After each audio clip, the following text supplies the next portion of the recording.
Coucou les amis, j'espère que vous allez bien.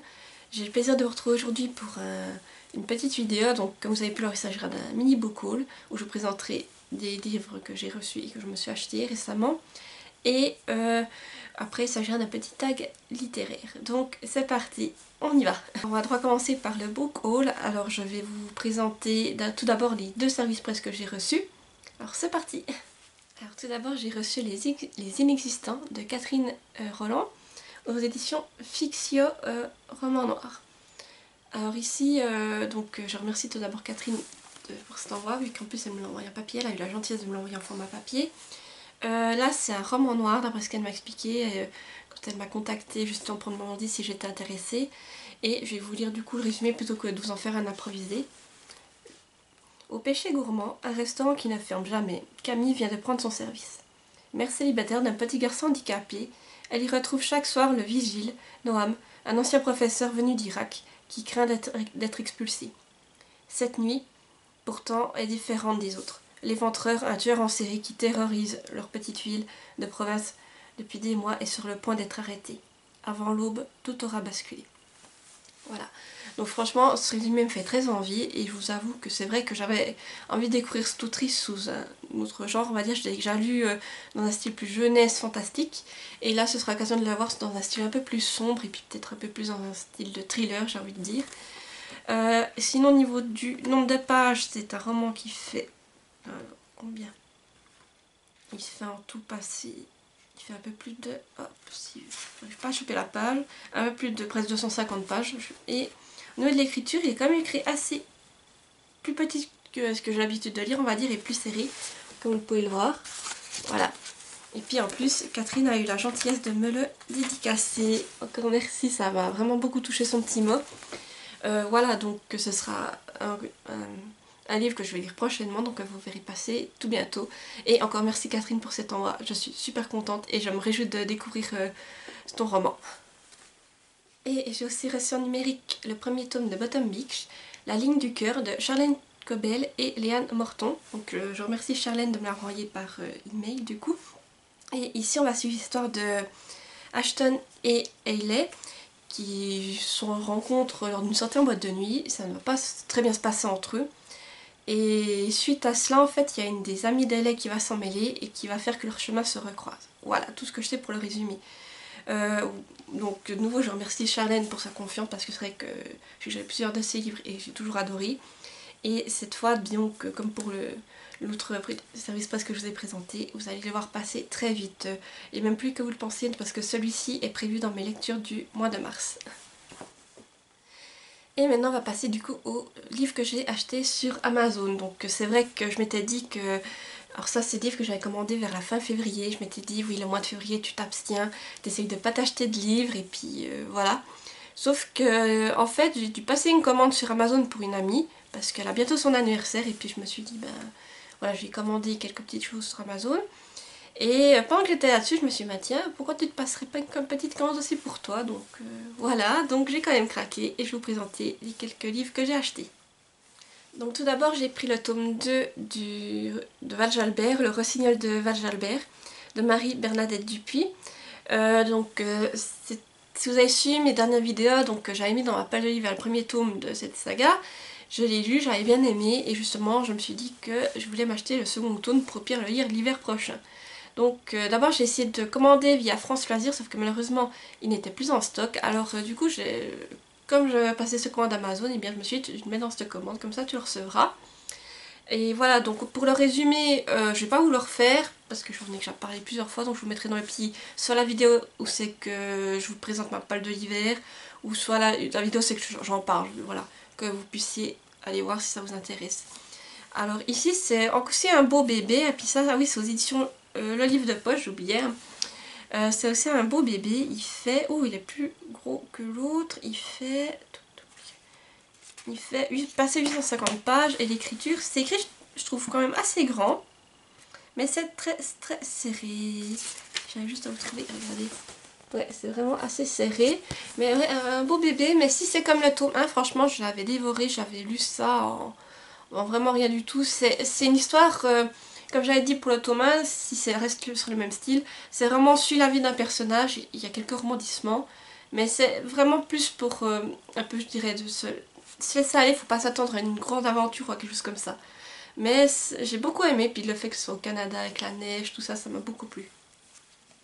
Et j'ai aussi craqué pour le premier tome du Trône des 7 îles d'Adaline Grace aux éditions de Saxus. Et pourquoi est-ce que j'ai craqué sur ce livre? Parce que il restait des éditions Toc Toc, donc en hardback. Et c'est vrai qu'une édition hardback dans une bibliothèque, je trouve que ça fait beaucoup plus classe que les éditions normales au la brochée. Alors c'est pour ça que j'ai craqué, et puis c'est vrai qu'il me faisait envie ce de Saxus là. Et quand j'ai écrit en plus qu'il était encore dispo en version hardback, j'ai craqué parce qu'il y en a aussi d'autres que j'ai dans ma wishlist, mais malheureusement ils sont plus dispo en hardback et j'ai tenté qu'il y aurait une réédition, je sais pas, avant de les prendre, ou sinon dans le pire des cas, au pire je les prendrai en numérique. Mais voilà.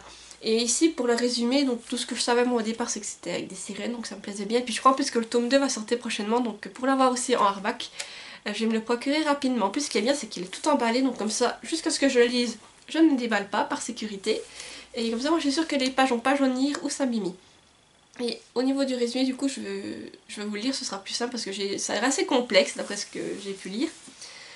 Donc on est dans un royaume troublé par les secrets et la trahison, et où le danger rôde sous la mer. Une princesse va devoir se battre pour revendiquer son trône avant que tout ne soit perdu. C'est le grand jour pour la princesse Amora, fille unique de la famille Montara, qui dirige le royaume de Visidia. Elle va devoir asseoir sa position d'héritière du trône en effectuant une démonstration de sa magie devant son peuple. Mais quand le rite de passage tourne au désastre, la jeune femme est forcée de fuir. Elle va faire la rencontre de Bastian, un mystérieux pirate avec lequel elle va passer un marché. Ensemble, ils vont parcourir les mers du royaume pleines de merveilles et de dangers, avec pour objectif de stopper l'émergence d'une nouvelle magie destructrice. Pour la vaincre, Amora devra affronter des monstres légendaires, croiser le chemin d'une sirène redoutable et même gérer un passager inattendu. Si elle échoue, elle mettra en péril le destin de Visidia et perdra la couronne des 7 îles à tout jamais. Voilà. Donc oui, autant vous dire, ça me fait très envie. Puis je sais pas, mais moi j'ai toujours été très attirée par les histoires de sirènes et quand en ce moment ça revient un peu une mode, et bien ça me tente beaucoup. Et regardez cette couverture, elle est juste, je trouve qu'elle est très belle. Alors voilà, en plus ce qui est cool c'est que si je la lis prochainement, et bien j'aurai pas besoin d'attendre longtemps parce que le tome 2 a déjà été annoncé par De Saxus et devrait sortir cette année, donc je pourrai droit à les enchaîner dans le pire des cas. Après, à voir si j'ai le temps de le lire cette année parce que comme vous avez pu le voir la semaine passée, je vous ai présenté je dégomme ma palle et j'ai pas mal de livres à lire pour 2022. Donc à voir si j'aurai le temps de me glisser ou pas. Et finalement, je me suis aussi pris, alors c'est pas vraiment un livre, c'est un cahier de coloriage. J'ai craqué et je me suis pris le cahier Trompe-l'œil, le premier cahier coloriage mystère Trompe-l'œil de chez Hachette. Alors là, comparé à un coloriage mystère traditionnel, qu'est-ce qui change, vous allez me dire? Eh bien c'est simple, j'ai juste trouvé une page, voilà. Ici voir, je vous montre au début. Voilà, vous avez ici votre coloriage, sauf que vous avez déjà un personnage. Après, le principe reste le même. Vous avez toujours ici la palette de couleurs qu'il faut utiliser. Et puis là, vous avez toujours les petites formes avec les petits numéros. Donc vous voyez déjà un coloriage quand vous commencez. Sauf qu'après, vous allez colorier et ça va vous donner un autre personnage. Voilà. Donc comme ça, vous avez en fait deux personnages. Après, je sais que certaines personnes, ce qu'elles n'aiment pas trop avec ces cahiers, justement, c'est que le personnage que vous voyez au début, même dans le coloriant, apparemment il ressort toujours. Donc vous avez toujours ce personnage en arrière-plan et certaines personnes n'aiment pas trop. Donc moi je vais que j'aille essayer, voir ce que ça donne, mais c'est vrai que ça me tentait beaucoup. Et je trouve ce cahier sympathique. En tout, je crois qu'il y a 100 coloriages comme dans les autres ou bien faut que je dise de bêtises. Oui, il y a 100 coloriages. Et juste que, pour vous donner une idée de ce que ça donne à la fin, voilà les coloriages que vous pouvez avoir. Voilà, c'est toujours très beau. Et moi j'aime bien, ça me détend de faire ça. En plus je fais ça en regardant des vidéos YouTube vu que j'en ai plein en retard. Alors comme ça me permet d'avancer dans mes coloriages. En même temps j'entends mes vidéos YouTube et là j'ai envie de changer. Puis en voyant que celui-là était de nouveau disponible, et bien j'ai craqué. Et maintenant on va passer au tag. Alors, Do I Have That Book? Donc c'est un tag que j'ai découvert sur la chaîne de Poudlara Anima qui s'appelle maintenant l'Aube des Brumes, je crois. Je vous mettrai sa chaîne dans la barre d'infos. Et en fait le but est simple. En fait vous avez, je crois, combien de questions? Il y a 20 questions. Et le but c'est de trouver un livre en lien avec chacune de ces questions. Donc c'est parti, on va y aller gentiment. Alors, la première catégorie c'est: est-ce que je possède un livre avec des pages abîmées? En effet, Il s'agit de Nora Roberts, l'auberge du mystère aux éditions Mosaïque Poche. Donc comme vous pouvez le voir là, il est un peu ramassé et là il est plié. Voilà, donc là il a pas mal morflé et est-ce qu'il y a d'autres endroits encore? Et puis là il est tout effrité aussi ici et là. Voilà. Donc oui, j'ai effectivement un livre abîmé, j'essaye de vraiment prendre soin de mes livres et celui-là je sais plus ce qui est arrivé, il est tombé ou je sais pas ce qu'il y a eu, je sais plus. Voilà. Donc ici, juste pour faire un bref résumé, on va suivre l'histoire d'automne qui vit normalement à New York. Et puis là, elle se réjouit car elle va pouvoir aller passer quelques temps dans l'auberge de sa tante en Virginie. Et là-bas, elle va retrouver Lucas. Je crois que c'est un garçon qui ne s'entend pas trop bien ou qu'elle connaissait, je sais plus exactement. Et quand elle va arriver, elle va se rendre compte tout de suite que l'ambiance est très pesante. En effet, tout le monde a l'air de se connaître, mais il y a quand même une ambiance qui est très pesante.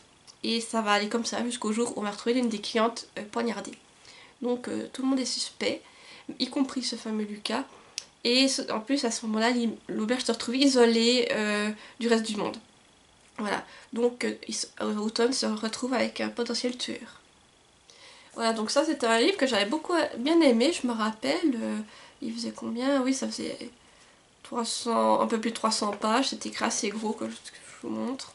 Mais je trouvais que c'était agréable à lire, en plus c'était un Nora Roberts, c'est un petit thriller, c'était sympathique. Voilà pour ce qui est du livre abîmé, du coup. Alors, pour la deuxième catégorie, c'est est-ce que je passais d'un livre avec 3 personnes ou plus sur la couverture? Là aussi, oui. Donc il s'agit de The Circle, chapitre 1, les élus de Sarah B. Elfgreen et Matt Strandberg. Donc voilà, je vous mettrai la couverture ici. C'est un livre que j'avais acheté au salon du livre de Genève, je crois mon premier salon du livre de Genève, si je dis pas de bêtises. Et c'est une histoire que j'avais trouvé sympathique parce qu'en fait on va suivre, ça se passe déjà en Suède. Alors il va se passer un meurtre, je crois, dans un lycée, on va retrouver une élève qui a été tuée. Et une lune spéciale, 6 élèves vont se retrouver attirés dans un vieux parc d'attractions. Et là, elles vont entendre une prophétie, en fait, elles sont 6 sorcières. Et elles vont devoir protéger, oui elles sont des sorcières, donc des élus. Et elles vont devoir protéger le lycée et découvrir qui c'est qui fait ça pour le terrasser. Voilà. Mais sauf que, bien entendu, quelqu'un est prêt à tout pour les empêcher, pour les tuer et pour empêcher les élus d'aller au bout de leur quête. Voilà. Ça, j'ai lu il y a très longtemps, donc voilà, c'est ce que je me rappelle.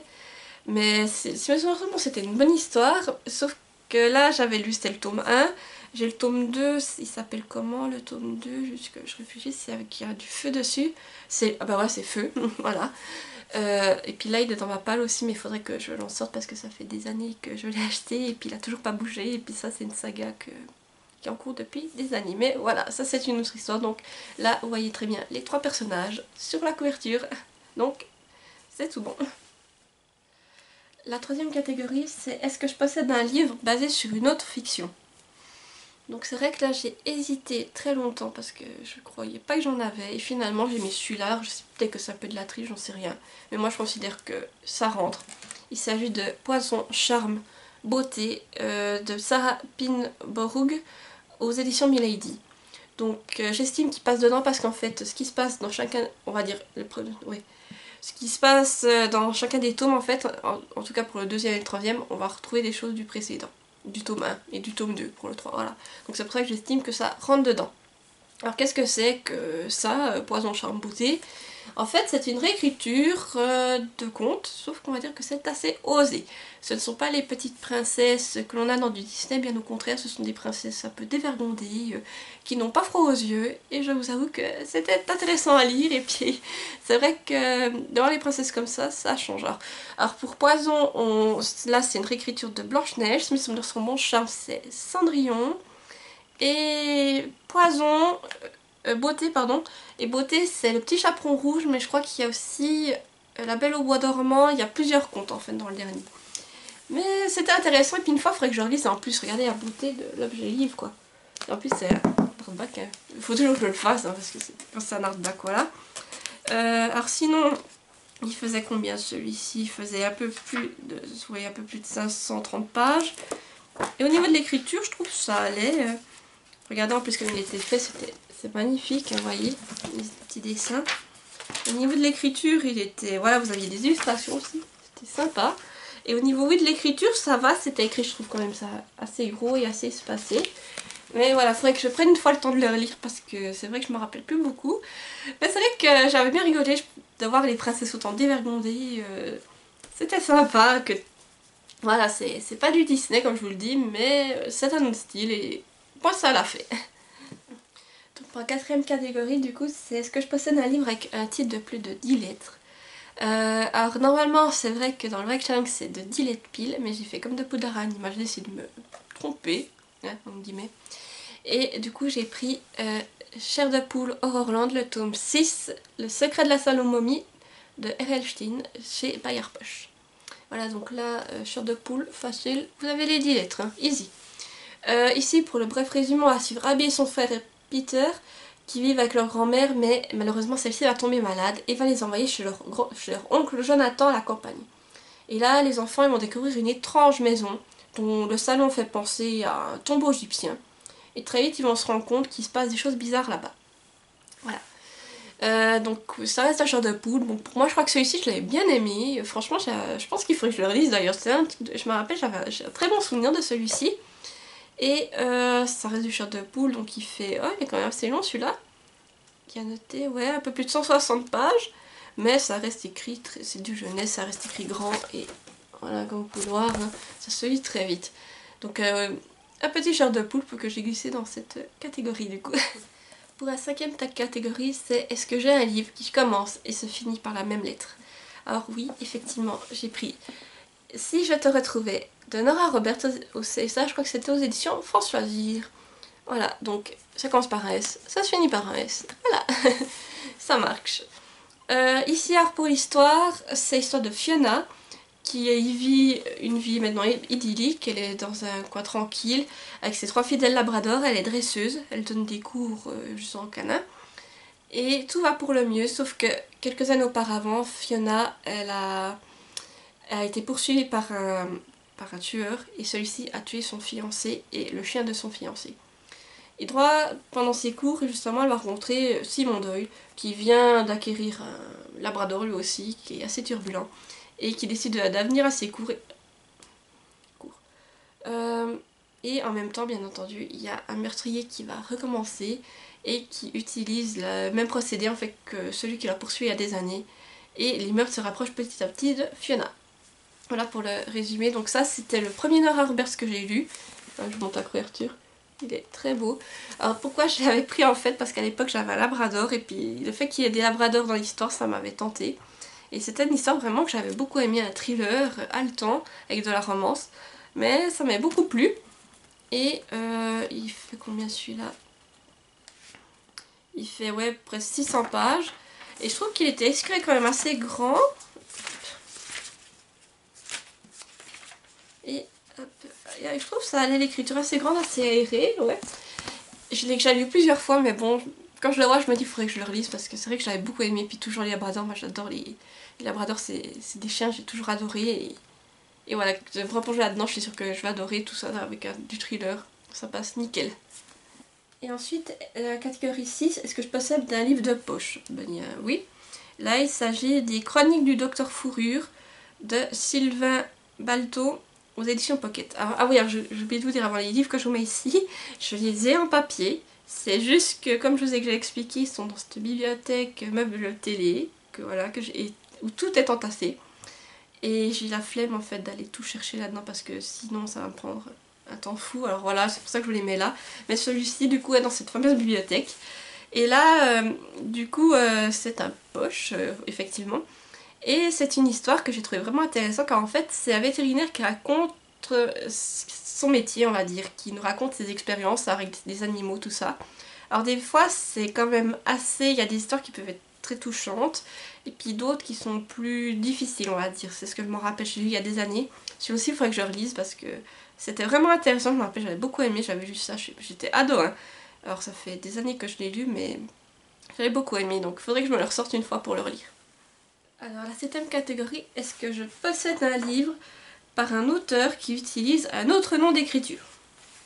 Alors là je vous avoue j'ai dû me torturer les méninges et tout d'un coup la réponse m'est venue comme ça fait l'ampoule au-dessus de la tête et je me suis dit mais t'es bête, t'aurais dû y penser, surtout que c'est ton livre préféré, c'est ce qui t'a lancé dans la lecture et tout. Ouais, mais c'est pas si évident que ça, alors du coup, je vais pas vous faire patienter plus longtemps. Il s'agit du coup de Harry Potter à l'école des sorciers, le tome 1 de J.K. Rowling aux éditions Folio Junior.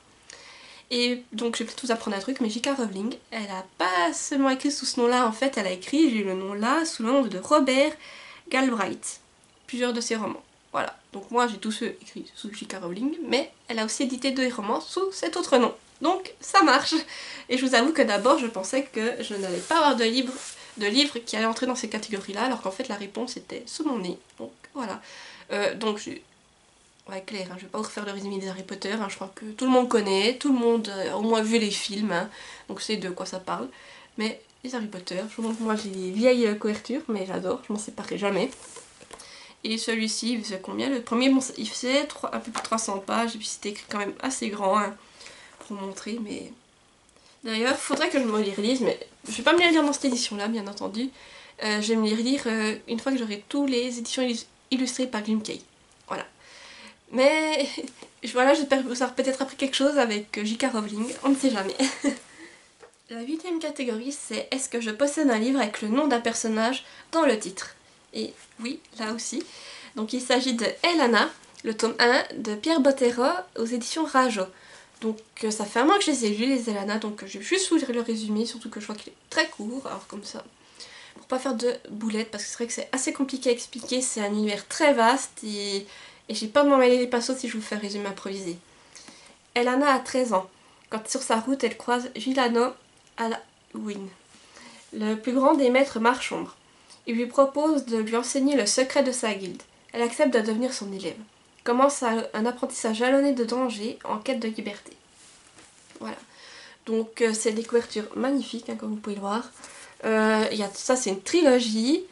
Il fait 400, un peu plus de 420 pages. Et puis il était écrit quand même assez gros, je trouve. Voilà. Assez gros. Et c'est vrai que c'était le premier livre que je lisais de Pierre Bottero, la première saga. Et puis que j'ai beaucoup aimé, je m'en rappelle, et il faudrait aussi que je la relise quoi. En fait, tout ce que je vous ressors, je me dis mais il faut que je les relise, c'était trop bien. Et Elana, c'est vrai que j'ai beaucoup aimé, mais c'est aussi la seule saga que j'ai eu jusqu'à présent, donc je voudrais peut-être essayer de me lire, je crois qu'il y a la quête des vilaines, des choses comme ça, que j'aimerais peut-être essayer de me lire de cet auteur aussi. Mais voilà, donc là, le nom, ça marche, hein. Le personnage principal s'appelle Elana, et le titre, Elana. Pour la 9e catégorie, c'est est-ce que je possède un livre avec 2 cartes à l'intérieur? Et oui, j'ai dû chercher, mais j'avais même plusieurs idées, et finalement, celui que je pensais, effectivement, il en a 2. Donc il s'agit de Akotar, le tome 1, Un palais d'épines et de roses de Sarah Grimas, aux éditions La Martinière Fiction. Voilà. Donc je vais vous montrer directement les 2 cartes. Donc là, voilà, vous avez déjà la carte du royaume, hein, et là, vous en avez une deuxième. Et voilà. Donc, là aussi, je pense qu'Akotar, vous en avez beaucoup entendu parler. C'est l'histoire de fer qui chasse un jour en plein hiver pour nourrir sa famille parce que son père est pauvre. Ses sœurs, eh bien, ne peuvent pas le faire. Et alors, du coup, elle chasse. Tout d'un coup, elle tombe sur un loup, mais ce n'est pas... Elle le tue. Mais ce n'est pas vraiment un loup, en fait, c'est un faé. Et suite à cela, la soir même, une bête horrible vient la chercher et la contraint à passer de l'autre côté de la frontière, dans le monde des failles. Et là, du coup, elle va croire qu'en fait, ce sera une prisonnière et tout, et puis elle va se rendre compte en fait qu'on ne la traite pas comme une prisonnière. Mais pourquoi? Voilà. Donc à Kotar, inutile de vous dire, pour moi, ça a été un gros coup de cœur, surtout celui-ci. Moi, j'ai adoré le tome 1, ça a été la révélation. Je l'ai bouffé, j'en ai rêvé, c'était incroyable. Après, c'était une belle brique, hein. Il fait 500, un peu plus de 520 pages. Il est écrit quand même, ouais, assez grand, je trouve. Comme ça, essayez de voir. Mais c'est vrai qu'à Kotar, moi, je l'adorais, je peux pas vous dire ça autrement. C'était génial. Surtout, j'ai plus de souvenirs du tome 1 que le 2 ou le 3. Faudrait d'ailleurs que je me les relise avant de me lire le 4. Mais le tome 1, ça a été... impossible de trouver mes mots, tellement c'était fort. C'est un livre, d'abord je l'ai acheté. Je me rappelle encore, j'étais à la Fnac à Neuchâtel. On revenait de vacances avec mon parrain et ma grand-maman. J'aurais demandé de s'arrêter à la Fnac à Neuchâtel parce que je voulais faire un petit tour. Et j'étais tombée sur ce livre dans les rayons, j'avais hésité à le prendre parce que c'est vrai que c'était tout au début, hein, avant qu'on en parle, le tome 3 n'était pas encore sorti je crois d'ailleurs. C'était avant que ça prenne une telle ampleur, je m'étais dit ouais il a l'air pas mal. Et après j'avais participé à mon premier Cold Winter Challenge, et là je l'avais glissé dedans. Et là aussi au départ je me suis dit ouais tu le lis parce que je voyais que derrière il y avait noté que c'était en hiver au début. Je me dis ouais tu le lis. Et je m'attendais pas à quelque chose plus que ça, et puis finalement ça a été le coup de cœur absolu, mais je suis tombée sur les fesses avec ce livre, voilà. Donc une très belle découverte, et puis si vous aimez le fantastique et tout ça, je vous le recommande chaudement cette saga. Alors pour la 10e catégorie, c'est est-ce que je possède un livre qui est devenu une série. Donc j'en ai même plusieurs, mais j'ai choisi de vous montrer Journal d'un vampire de L.J. Schmidt, et c'est aux éditions Black Moon. Voilà, donc comme vous le savez, Journal d'un vampire c'est devenu Vampires Diaries. Voilà, excusez mon accent anglais, mais j'ai jamais regardé la série, mais je sais que ça existe, que ça a existé en tout cas. Et voilà, donc je pense que ça a aussi fait pas mal de... Ça a beaucoup parlé à l'époque de cette saga, peut-être que maintenant un peu moins, mais c'était une super saga, je peux vous dire, à l'époque, c'était comme Twilight quoi, c'était le gros carton. Toutes les jeunes filles lisaient ça parce que c'était génial. Et moi, je n'ai pas fait exception à la règle, bien entendu. J'ai tous les tomes. Et d'ailleurs, je me dis qu'une fois, il faudrait que je me les relise parce que c'est vrai que c'est quelque chose que j'avais beaucoup aimé. Et ça reste ma génération, on va dire. Donc peut-être que même en les lisant maintenant, je vais toujours autant adorer.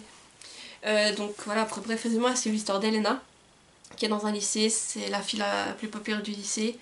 Et il y a un nouvel élève qui vient, il s'appelle Stéphane. Elena, maintenant son objectif en fait c'est de séduire Stéphane, sauf que Stéphane ne cède pas à ses avances et ça la frustre. Voilà, donc elle va essayer de le séduire, et puis elle va découvrir le fameux secret de Stéphane, que je pense que vous savez tous de quoi il s'agit. Voilà, donc pour Journal d'un vampire, c'est aussi des assez gros tomes, hein. Il faisait presque 450 pages celui-là, et c'était écrit quand même assez gros, hein. C'est ça qui était cool, hein. Ça restait du jeunesse, écrit assez gros, voilà. Mais c'est vrai que je les ai bouffés les journaux d'un vampire, je crois qu'il y a 11 tomes dans cette saga là, mais je les ai tous bouffés au moins 2 voire 3 fois, hein, la saga entière. Et là j'aimerais bien me refaire les 11, c'est vrai que ce serait pas mal, mais j'ai tellement de choses à relire qu'on verra quand est-ce que je repasserai celle-là. Alors la 11e catégorie, c'est est-ce que je possède un livre écrit par quelqu'un connu pour autre chose qu'écrire des livres. Bien, là aussi oui. Là, je vais vous sortir le livre Avec mes chiens de Nicolas Vanier, que je vous mets ici. Donc Nicolas Vanier, comme vous devez le savoir, il est connu pour d'autres choses. En effet, il a participé à la production de films, je crois que c'était lui le réalisateur, je crois pour Polly, voire peut-être même Belle et Sébastien si je dis pas de bêtises. Et en plus il est écrivain, un peu voyageur, tous ces trucs-là. Donc ça fait pas mal d'autres choses que d'écrire des livres. Et puis avec mes chiens en fait, on va suivre Nicolas Vanier dans une de ses aventures, donc dans une course, en fait,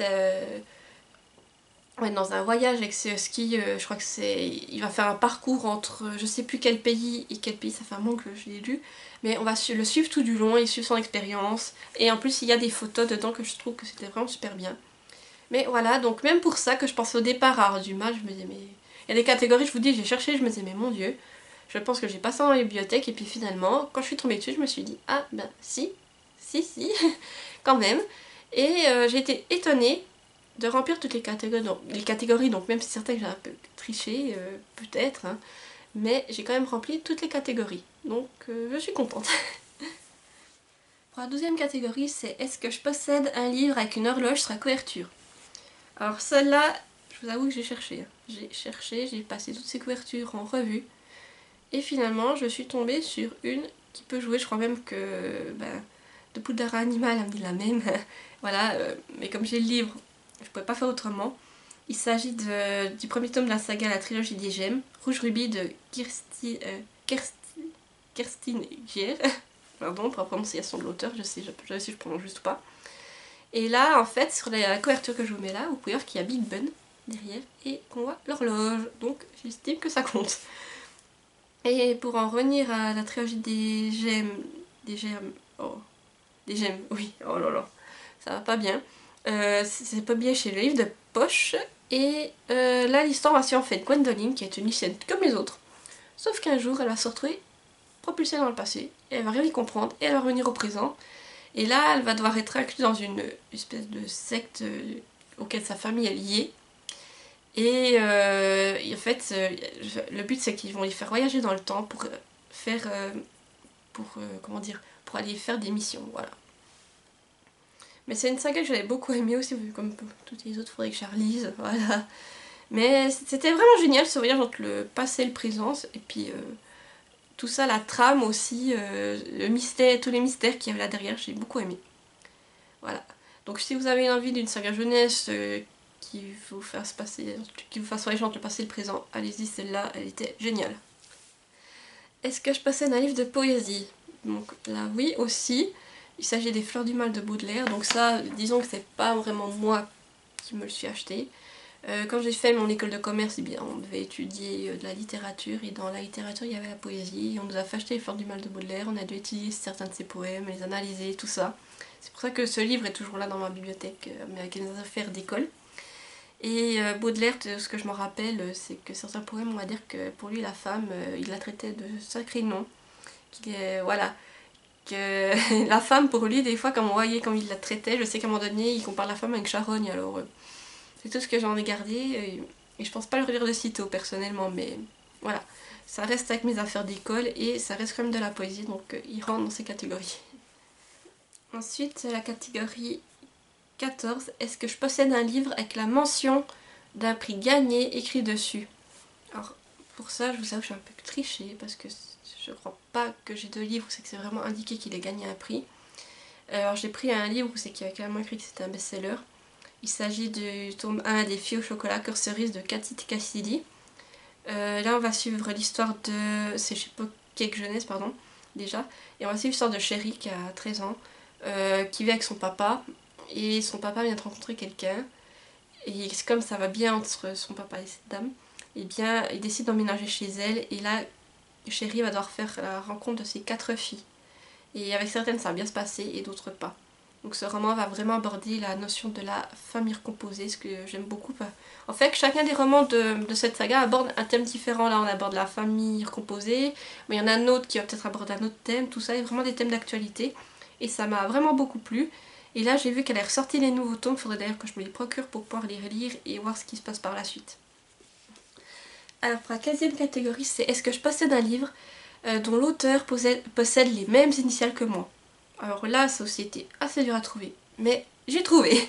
Il s'agit de Witch, donc là je vous montre le livre illustré, mais l'autrice de Witch s'appelle Elisabetta Gnon, donc E-G, et moi c'est Elodie Goffinet, donc aussi E-G. Donc ça marche.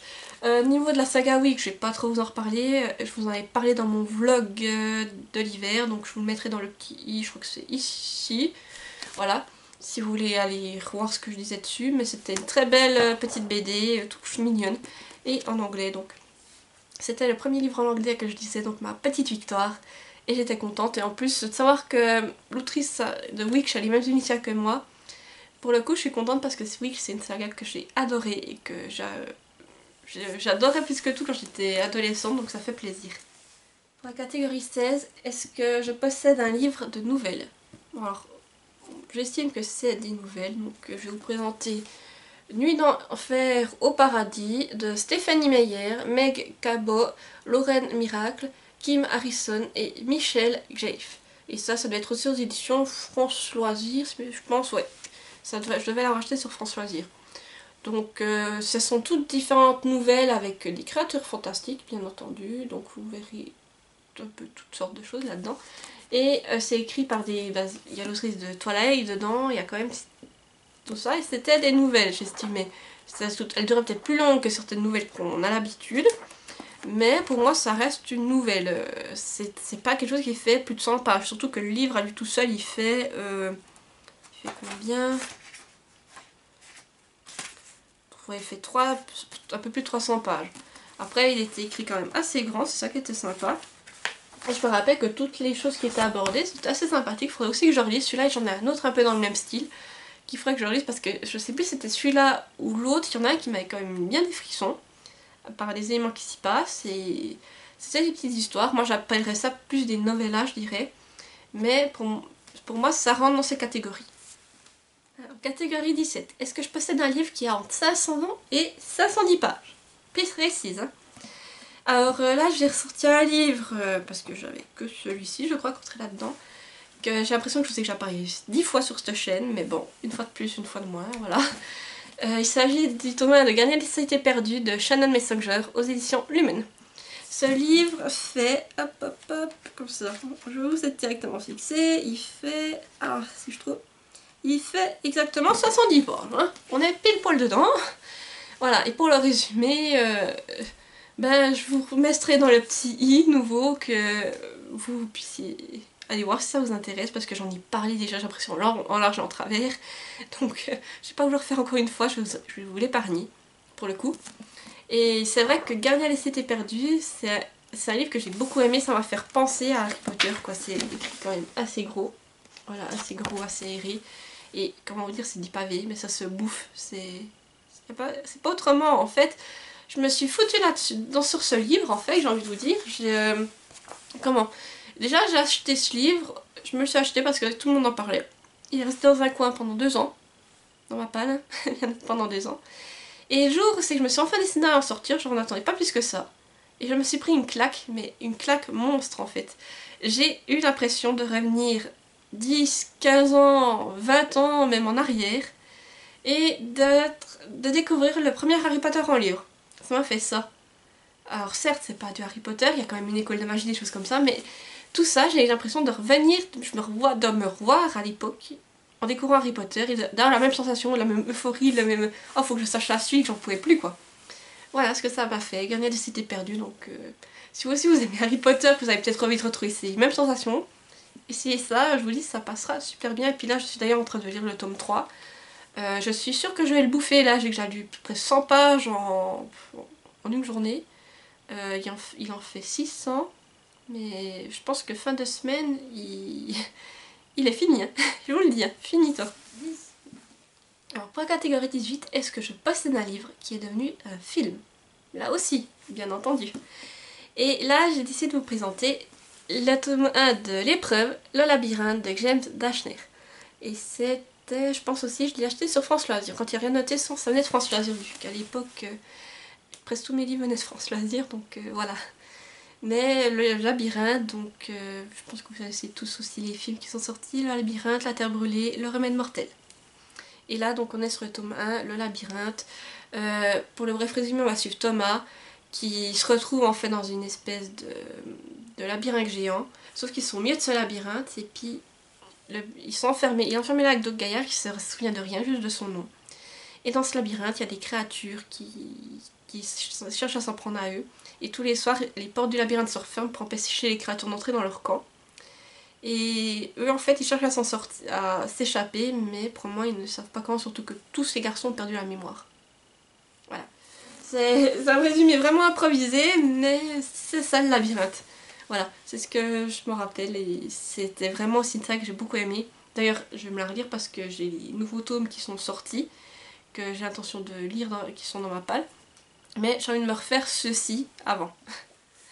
On arrive à l'avant-dernière catégorie, donc est-ce que je possède un roman graphique? Là aussi la réponse est oui. Donc je vais vous présenter Strawberry Moon, La fille de la lune de Leila Lopez, et c'est aux éditions Hachette. Voilà. Là aussi je vais vous épargner le résumé, je vous en ai parlé tout au début de ma chaîne, je vous remettrai aussi dans le petit i. C'était vraiment une histoire sympathique à lire en été, et bien entendu, bien. Niveau illustration, hein, elles sont belles. Je vais vous en montrer encore une. Mais niveau illustration, voilà, vraiment illustré, ça rentre. Mais c'était vraiment un petit livre tout doux. Moi je trouve que c'était sympa pour l'été, ça passait bien. Qu'il y ait plus une sirène, les illustrations magnifiques, que demander de plus, franchement. Quoi d'autre? Alors là c'était un livre qui faisait même pas 200 pages et c'était quand même écrit assez grand, si je vous trouve juste un peu de texte, voilà. Regardez, c'était écrit assez grand, assez aéré, et puis c'est vrai que moi ça m'a beaucoup plu. D'ailleurs c'est une des sagas que j'ai terminées l'année passée, parce que dès que j'ai lu celui-là, je me suis jetée sur le tome 2, et voilà, je l'ai liquidé. Mais si vous aimez tout ce qui est sirène, un peu tout chou, une bonne histoire, et bien c'est pas après le summum, ça reste du jeunesse, mais ça m'a beaucoup plu pour l'été, ça passait nickel pour lire au bord de la piscine, et franchement je vous le recommande. Et enfin la dernière catégorie, est-ce que je possède un livre écrit à 4 mains ou plus? Donc je suis déjà restée sur du 4 mains, donc 2 auteurs. Alors là pour ça j'ai décidé de vous sortir un peu aussi une vieille saga de Mappal. Il s'agit de La Maison de la Nuit, le tome 1 marqué, et les auteurs c'est PC Cast et Christine Cast. Voilà. Ça fait un moment que je l'ai lu. En fait on a suivi l'histoire de Zoé qui est au lycée. Et ce que les lycéens craignent en fait, c'est qu'il y a un type tout d'un coup qui peut se pointer et leur dire, et s'il les pointe du doigt, en fait ils vont devoir partir de chez eux, aller dans la maison de la nuit parce qu'ils vont devenir des apprentis vampires. Et c'est ce qui arrive à Zoé, ce type se pointe, la pointe du doigt, lui dit Zoé, ta mort ne sera ta renaissance, ton destin t'attend à la maison de la nuit. Donc il y a une marque qui va apparaître sur son front et elle n'a pas de choix, elle doit se rendre dans cette maison parce que sinon elle va mourir. Et elle doit aussi se rendre dans cette maison parce que comme elle est censée devenir un vampire, elle va apprendre à devenir un vampire et à faire son apprentissage de vampire. Parce que même durant l'apprentissage, elle peut encore mourir. Voilà.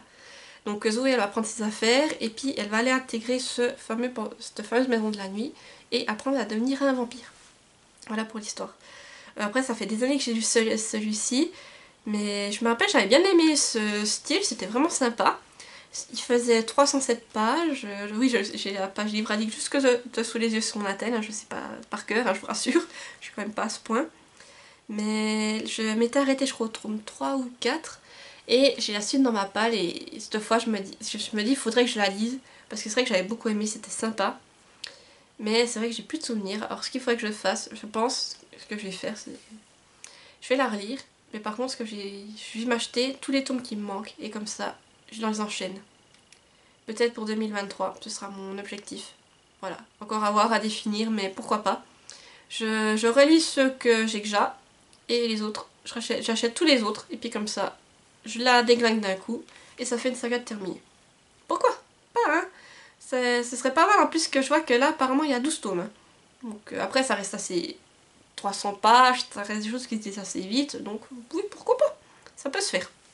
Je vais encore y réfléchir, je vous tiendrai au courant, mais... Voilà, donc pour la catégorie écrit à 4 mains ça passe, et puis en plus c'est un livre, c'est vrai que ça me fait penser qu'il faut que je le continue.